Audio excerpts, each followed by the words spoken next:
বিএনপির এই সম্ভাবনাটা, কিন্তু বিএনপির সমস্যা কি? বিএনপির একটা বড় সমস্যা হচ্ছে বিএনপিতে রাজনীতিটা ঠিক করতে পারে না। বিএনপির বড় সমস্যা হচ্ছে সে কনসিস্টেন্সিটা ধরে রাখতে পারে না।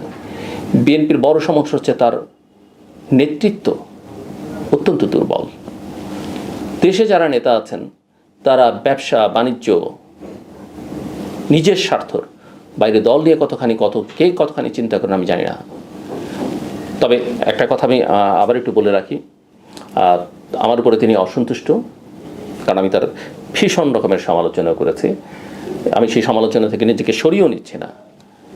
সালাউদ্দিন আহমেদ স্থায়ী কমিটির সদস্য যেদিন লন্ডন বৈঠকে ফেব্রুয়ারি মাসে যাওয়ার সিদ্ধান্ত নেয়, সম্ভবত আমি যেটুকু শুনেছিলাম যে তিনি ওই সিদ্ধান্তের পক্ষে ছিলেন, আমি তাকে ধন্যবাদ জানিয়েছিলাম। ওভারঅল পারফরমেন্স মন্দের ভালো হিসেবে তার একটা কনসিস্টেন্সি আছে। তিনি, আমি লক্ষ্য করছি, পরিশ্রম করছেন, দেখতে শুনতে ভালো, লেখাপড়াটা কিছু জানেন, করেন। অ্যারোগেন্সি আছে যেটা একদমই অ্যাকসেপ্টেবল নয়, একদমই অ্যাকসেপ্টেবল নয়। বাংলাদেশের পলিটিক্যাল কালচারে তো নয়, অন্য কোনো কালচারে নয়। হ্যাঁ, তার সঙ্গে কোনো বড় ব্যবসায়ী প্রতিষ্ঠানের সম্পর্ক, কোনো দেশের সম্পর্ক নিয়ে আলোচনা আছে। সম্প্রতি দেখলাম নানা জায়গায় বিএনপি মহলে ভাইরাল হচ্ছে তার ছেলে প্রধান উপদেষ্টার সঙ্গে সাক্ষাৎ করেছেন। কিন্তু তারপরও তার কথাবার্তা একটা রাজনৈতিক দলের, বিএনপির মতো দলের নেতাদের যেটা হওয়া উচিত সেটা এখনও পর্যন্ত ঠিক আছে। কিন্তু তার অনেক রকমের কারেকশন দরকার। এখন তিনি বলবেন তাকে আমি উপদেশ দেওয়ার কে? আমি উপদেশ দিই একজন নাগরিক হিসেবে, যেহেতু তিনি আমার দেশের রাজনীতি করেন। আমি উপদেশ দিই একজন সাংবাদিক হিসেবে, একজন গবেষক হিসেবে, এবং এটাই আমার কাজ। এবং এটা যতক্ষণ পর্যন্ত বিএনপি নেতৃত্ব অ্যাকসেপ্ট করতে না পারবে, তাদের জন্য সামনের দিনগুলো সুখকর হবে না। সো আমি বারবার মনে করি যে দেশের এই করুণ পরিস্থিতিতে, এই জটিল পরিস্থিতিতে একমাত্র সম্ভাবনা তারেক রহমান। তিনিই একমাত্র দেশের ভবিষ্যৎ হয়ে উঠতে পারেন, তিনিই একমাত্র দেশের হাল ধরতে পারেন। অনেক দুর্বলতা আছে তার, হয়তো অনেক সীমাবদ্ধতা তার হয়তো আছে, অনেক সমালোচনাও আছে, অনেক নিন্দাও আছে, অনেক কিছু প্রমাণ করা যায়নি।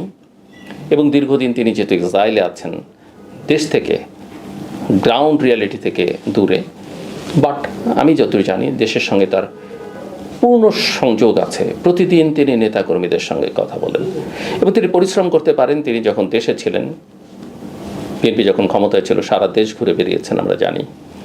এখন পশ্চিমে থেকে আমি বিশ্বাস করতে চাই যে সেখানকার কালচার, সেখানকার রাজনীতি, ভ্যালুস, বিশেষ করে ডেমোক্রেটিক ভ্যালুসগুলো তিনি অর্জন করেছেন। কথাবার্তায় সেটা প্রতিফলিত হয়। সো সেখান থেকে তিনি একমাত্র বিএনপির সম্ভাবনা। কিন্তু তাকে আসলে বিএনপি নিয়ে ভাবলে হবে না, তাকে দেশ নিয়ে ভাবতে হবে। যে মানুষ কেবল দলের মধ্যে সীমাবদ্ধ থাকে সে কোনোদিন দেশের নেতা হতে পারে না। আর যে কেবল মাত্র তার দেশের মধ্যে সীমাবদ্ধ থাকে সে কোনোদিন বৈশ্বিক ওয়ার্ল্ড লিডার হতে পারে না। এটা মিস্টার রহমানকে বুঝতে হবে। আমার কাছে পারসেপশন, আলোচনা শুনে যেমন হয়, তাকে তার ব্যক্তিগত স্টাফস কোয়ালিটি আরও উন্নত করতে হবে এবং তাদেরকে রাজনীতি থেকে দূরে রাখতে হবে। আমার পরিষ্কার কথা, তার পার্সোনাল স্টাফরা কোনো রাজনৈতিক কর্মকাণ্ডের মধ্যে কোনো সম্পর্ক থাকতে পারবে না। কারণ তাকে মাথায় রাখতে হবে তার দলের নেতাকর্মীরা যা করবেন শেষ পর্যন্ত দায়টা তার পার্সোনাল স্টাফরা যা কিছুর সঙ্গে জড়িত হবেন সেগুলো যদি ঠিক না হয়, নেতিবাচক হয়, তার দায় তাকে নিতে হবে। আরেকটা বড় প্রবলেম বিএনপির, সেটা হচ্ছে যে বিএনপির নেতৃত্বের একটা বড় অংশ আসলে ইনভ্যালিড। এখন তাদের মাথা কাজ করে না, শরীর কাজ করে না, বয়স হয়েছে, বয়স কাউকেই ক্ষমা করে না। আমারও বয়স হবে, আমারও বয়স হচ্ছে। প্রত্যেকটা মানুষের একটা সার্টেন স্টেজে রিটায়ারমেন্টে যাওয়া দরকার। বিএনপি স্ট্যান্ডিং কমিটির অনেকে আছেন এখনো বেড রিডেন, তাদের কোনো ভূমিকা নেই। অনেকগুলো পদ খালি স্ট্যান্ডিং কমিটির। অনেকের মাথাই কাজ করে না, কথাবার্তা শুনলে বোঝা যায় শরীর চলে না। উইথ ডিউ রেসপেক্ট, আমি তাদের কাউকে অবহেলা করি, আমি বড়দের প্রতি যথেষ্ট পরিমাণে শ্রদ্ধাশীল। কিন্তু ভাই, আপনার দল রাজনীতি তো দেশের জন্যে। আপনি তো শুধুমাত্র আবেগ দিয়ে, বা এমনকি যেহেতু বিএনপি চেয়ারপারসন তাদেরকে ওই পদে বসিয়েছেন, তার জীবদ্দশায় তাদেরকে সরানো যাবে না, এই নীতি একদমই দলের জন্য ভালো না, দেশের জন্য ভালো না, এবং শেষ পর্যন্ত তারেক রহমানের জন্য ভালো না। আমি মনে করি মা ছেলে এটা বসে এখন ঠিক করা দরকার দ্রুততার সঙ্গে। বিএনপির জন্য একটা দক্ষ, শিক্ষিত, যোগ্য, স্মার্ট লিডারশিপ দরকার।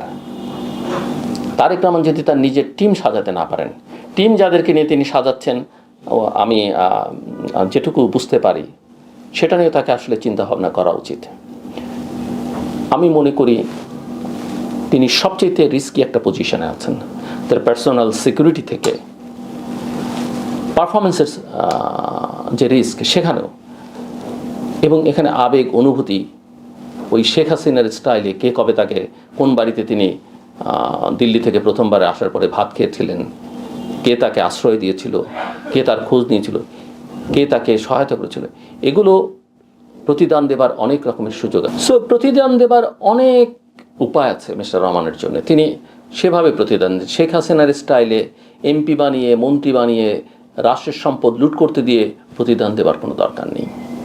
রাষ্ট্র ক্ষমতায় থাকলে অনেক উপায় আছে একজনকে হেল্প করার। আমি মনে করি যে সেটা তিনি করবেন।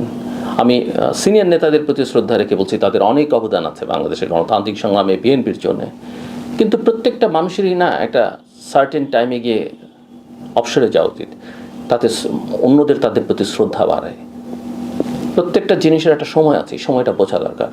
আর সবচেয়ে বড় কথা, দেশ দল এখন যে ক্রাইসিসে, সেখানে তারেক রহমানের হাতটাকে অনেক বেশি শক্তিশালী করা দরকার। আমার কাছে মনে হয়েছে যে বিএনপির নেতৃত্ব আসলে তাকে সহযোগিতাটা করেননি, এত বছর তাকে সেইভাবে সহযোগিতা করেননি। তারা করলে চিত্রটা অন্যরকম হতো। তার অ্যাসপিরেশন আছে, তার ডেডিকেশন আছে, তারেক রহমানের চেষ্টাটা আছে, আমি দেখতে পাই, কিন্তু সেই সহযোগিতাটা তিনি পান না। এখন তাকেই ঠিক করতে হবে মিস্টার রহমানকে যে তিনি আসলে কি করবেন। অবশ্যই অভিজ্ঞদের একেবারে বাদ দেওয়া যাবে না, যদি তারা অ্যাক্টিভ থাকেন। তরুণদের সংমিশ্রণ করতে হবে, কিন্তু তরুণ মানে শুধু আমার প্রতি লয়াল সেরকম যেন না হয়। তাকে একটা দক্ষ, যোগ্য, বর্তমান সময়ের উপযোগী ক্যাবিনেটে করবার ব্যাপারে অত্যন্ত সিরিয়াস থাকতে হবে। আমি বুঝি 300 নমিনেশন দেওয়ার ক্ষেত্রে যথেষ্ট সীমাবদ্ধতা আছে, সেরকম লোক নেই। তার মধ্যে যতজন ভালো আনা যায়, এমনকি বিরোধী দল থেকেও যদি কোনো সুযোগ করে দেওয়া যায় বা তাদের জন্য একটা স্পেস করে দেওয়া যায়, আকাঙ্ক্ষাটা যেন থাকে একটা ভালো রিচ পার্লামেন্ট হয়, এবং ক্যাবিনেটটা যেন দক্ষ লোকদের হয় যারা ডেলিভার করতে পারবে। এখানে কোনো পুরস্কার দেবার ব্যাপার নেই, সেটা তিনি মাথায় রাখবেন, আমি বিশ্বাস করতে চাই। আমাদের মূল কথা হচ্ছে যে বাংলাদেশের জন্যে, বাংলাদেশের এই মুহূর্তে তেমন কোনো নেতা নেই। বয়স, অভিজ্ঞতা, পরিশ্রম করবার সক্ষমতা সব কিছু মিলিয়ে তারেক রহমানের মধ্যে এবং তার যে সমর্থক গোষ্ঠী, যে দল, সেটা আছে। যত সীমাবদ্ধতা, দুর্বলতা থাকুক না কেন, আমাদের সবার উচিত দেশে একটা আধুনিক বাংলাদেশ করবার জন্য, গণতান্ত্রিক বাংলাদেশ করবার জন্য তাকে নিয়ে চেষ্টা করা। তিনি সফল না হলে তার দায়ভার তার, সেটা আমরা যারা বলছি বা যা আমরা চাইছি, এটা আমাদের আকাঙ্ক্ষার কথা, আমাদের নয়। এবং আমি বিশ্বাস করতে চাই যে তিনি পরিস্থিতিটা বুঝবেন, দেশের পরিস্থিতি,